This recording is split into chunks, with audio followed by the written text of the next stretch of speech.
ಕರ್ನಾಟಕ ಕಾಂಗ್ರೆಸ್ನಲ್ಲಿ ಏನಾಗಿದೆ ಅಂತಂದ್ರೆ ಯಾವಾಗ ಅಧಿವೇಶನ ಮುಗಿಸ್ಕೊಂಡು ರಿಲೀಫ್ ಆಗ್ತೀವಿ ಅಂತ ಅನ್ಕೊಂಡಿದ್ರು. ಆದರೆ ಈಗ ರಾಜಣ್ಣ ಅವರೇ ಹನಿ ಟ್ರ್ಯಾಪ್ ಕೇಸನ್ನು ಕೆದಕಿ ತೆಗೆದು ಈಗ ಹುಣ್ಣು ಮಾಡ್ಕೊಂಡಿದ್ದಾರೆ ಅಂತಲೇ ಹೇಳಬಹುದು. ಜೊತೆಗೆ ಈಗ ಸಂಪುಟ ಸಭೆಯ ಬೆನ್ನಲ್ಲೇ, ಸಂಪುಟ ವಿಸ್ತರಣೆಯ ಕಸರತ್ತಿನ ಬೆನ್ನಲ್ಲೇ ಈಗ ಮತ್ತೊಂದು ಅಪ್ಡೇಟ್ ಸಿಕ್ಕಿದೆ. ಏನಂತಂದರೆ ಒಳ ಮೀಸಲು ಯುದ್ಧ ಏನು ನಡೀತಾ ಇತ್ತಲ್ಲ, ಮುಸುಕಿನ ಗುದ್ದಾಟ ನಡೀತಾ ಇತ್ತಲ್ಲ, ಎಸ್ ಸಿ ಸಚಿವರ ಜೊತೆ ಏನು ಎಸ್ ಸಿ ಸಚಿವರು ಅಲ್ಲಲ್ಲಿ ಏನು ಸಭೆಯನ್ನು ಮಾಡ್ತಾ ಇದ್ರಲ್ಲ, ಈಗ CM ಸಿದ್ದರಾಮಯ್ಯನವರೇ ಈಗ ಒಂದು ಸಭೆಯನ್ನು ಕರೆದಿದ್ದಾರೆ ಅಲ್ಪಸಂಖ್ಯಾತ ಸಚಿವರ ಬಗ್ಗೆ.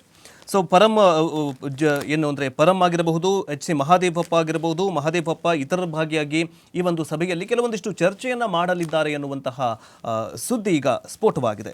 ರಾಜ್ಯದಲ್ಲಿ ಪರಿಶಿಷ್ಟ ಜಾತಿಗಳಿಗೆ ಒಳ ಮೀಸಲು ಜಾರಿಗೆ ಆಗ್ರಹ ತೀವ್ರಗೊಳಿಸುತ್ತಾ ಇರುವ ಬೆನ್ನಲ್ಲೇ ಮುಖ್ಯಮಂತ್ರಿ ಸಿದ್ದರಾಮಯ್ಯನವರು ಸೋಮವಾರ ಒಳ ಮೀಸಲು ಜಾರಿ ಕುರಿತು ತಮ್ಮ ಸಂಪುಟದ ಪರಿಶಿಷ್ಟ ಜಾತಿ ಸಚಿವರೊಂದಿಗೆ ಮಹತ್ವದ ಸಭೆಯನ್ನು ನಡೆಸುವುದಕ್ಕೆ ಮುಂದಾಗಿದ್ದಾರೆ. ಮುಖ್ಯಮಂತ್ರಿ ನಿವಾಸದಲ್ಲಿ ಈ ಬೆಳಗ್ಗೆ 11 ಗಂಟೆಗೆ ನಡೆಯಲಿರುವಂತಹ ಈ ಸಭೆಯಲ್ಲಿ ಸಚಿವರಾಗಿರುವಂತಹ doctor G Parameshwar, KH Muniyappa, doctor SC Mahadevappa, BR Timmapura, Priyank Kharge ಸೇರಿದಂತೆ ಹಲವರು ಭಾಗಿಯಾಗಲಿದ್ದಾರೆ.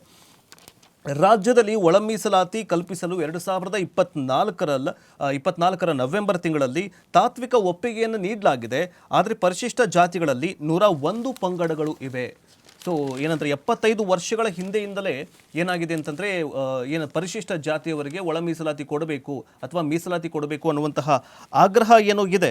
ಆದರೆ ಅನೇಕ ಉಪಜಾತಿಗಳು ಅಥವಾ ಉಪಪಂಗಡಗಳು ಸಮುದಾಯದ ಮೀಸಲಾತಿಯಿಂದಾಗಿ ವಂಚಿತವಾಗ್ತಾ ಇದ್ದಾವೆ.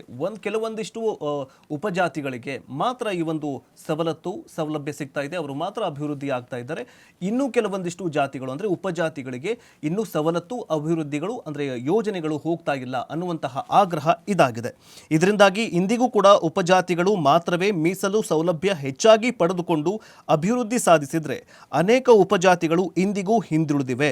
ಮೀಸಲಾತಿಯನ್ನು ಉಪಜಾತಿಗಳಿಗೂ ಮುಟ್ಟಿಸುವ ನಿರ್ದಿಷ್ಟ ನೀತಿ ಮತ್ತು ನಿಯಮ ಅಥವಾ ಮಾನದಂಡಗಳು ಇಲ್ಲದೇ ಇರೋದ್ರಿಂದಾಗಿ ಈ ಒಂದು ಅಂದರೆ ಈ ಒಂದು ಸಮಸ್ಯೆ ಅಂದರೆ ಉಪಜಾತಿಗಳಿಗೆ ವಂಚಿತವಾಗ್ತಾ ಇದ್ದೇವೆ ಅನ್ನುವಂತಹ ಒಂದು ಕಾರಣ ಕೊಟ್ಟಿದ್ದಾರೆ.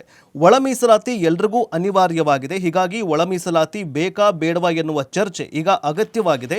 ಯಾರಿಗೆ ಎಷ್ಟು ಮತ್ತು ಹೇಗೆ ಒಳ ಮೀಸಲಾತಿ ಕಲಿಸಬೇಕು ಅನ್ನೋದೇ ಈಗ ದೊಡ್ಡ ಪ್ರಶ್ನೆಯಾಗಿದೆ. ಇದೇ ನಿಟ್ಟಿನಲ್ಲಿ ರಾಜ್ಯ ಸರ್ಕಾರ ಅಂದರೆ ಈಗ SC ಸಚಿವರೊಂದಿಗೆ CM ಸಿದ್ದರಾಮಯ್ಯನವರು ಒಂದು ಮೀಟಿಂಗ್ ಮಾಡಿ ಈ ಮೀಟಿಂಗ್ನಲ್ಲಿ ಏನೆಲ್ಲ ಚರ್ಚೆಯನ್ನು ಮಾಡ್ತಾರೆ, ಯಾವ್ಯಾವ ಪಂಗಡಗಳಿಗೆ ಯಾವ್ಯಾವ ಅಭಿವೃದ್ಧಿ ಅಥವಾ ಹೇಗೆ ವಂಚಿತವಾಗ್ತಾ ಇದ್ದಾವೆ ಯಾವ್ಯಾವ ಜಾತಿಗಳು ಅಥವಾ ಉಪಜಾತಿಗಳು, ಉಪಪಂಗಡಗಳು ಅಂತ ಚರ್ಚೆ ಮಾಡಿಬಿಟ್ಟು ಒಂದು ನಿರ್ಧಾರವನ್ನು ತೆಗೆದುಕೊಳ್ತಾರೆ ಅಂತಲೇ ಹೇಳ್ಬೋದು ನೀವು.